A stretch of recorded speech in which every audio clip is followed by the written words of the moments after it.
চাল কুমড়োর পাতার বড়া তোমরা তো অনেকে অনেকভাবে খেয়েছো, কিন্তু আমাদের কাঁথি শহরে কাঁথি স্টাইলে কীভাবে চাল কুমড়োর পাতার বড়া বানিয়ে খাই সেটা এক ঝলক দেখাই। তার সাথে সাথে আজকের দুপুরের মেনুটাও তোমাদের সামনে তুলে ধরবো।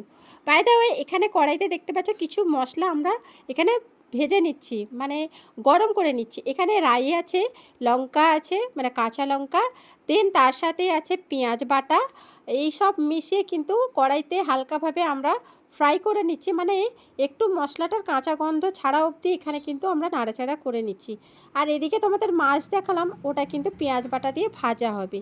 আর এইদিকে চাল কুমড়োর পাতাটাকে দেখতে পাচ্ছ, আধ ঘন্টা ধরে নুন মাখিয়ে একটা ঝুড়ির মধ্যে রেখে দেওয়া হয়েছিল, যাতে এই পাতার সবুজ জলটা বেরিয়ে যায়।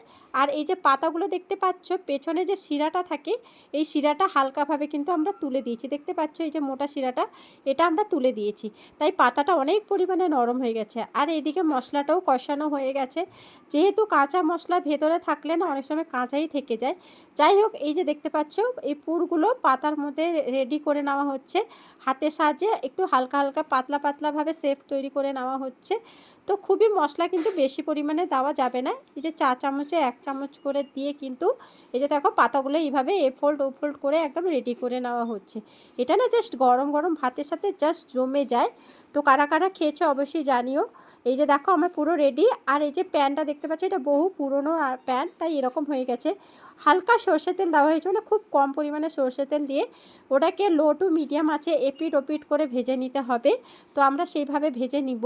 তো এটা ভাজা ভাজা হতে থাক, ততক্ষণে এই যে দেখতে পাচ্ছ আমুদি মাছ আর তাপড়া মাছ ভেজে রাখা হয়েছিল। এটা অ্যাকচুয়ালি কিন্তু পেঁয়াজ বাটা লঙ্কা বাটা দিয়ে এখানে কিন্তু আমরা ফ্রাই করে নিয়েছি। এটাও জাস্ট গরম ভাতের সাথে জমে একদম ক্ষীর হয়ে যাবে। বাই দ্য ওয়ে, এই যে কথা বলতে বলতে দেখতে পাচ্ছ আমাদের কিন্তু চাল কুমড়োর পাতা পুরো রেডি হয়ে গেছে। এটা কিন্তু লো টু মিডিয়াম আঁচে রেখেছিলাম। আর তার সাথে পোনা মাছ, লাউ ডাঁটা, পেঁপে, কাঁচকলা দিয়ে একটা পাতলা পাতলা ঝোল আর মূলো শাকের ভাজা। বাই দ্য ওয়ে, আজকের মেনুটা কেমন লাগলো অবশ্যই কমেন্ট করে জানিও। বাই।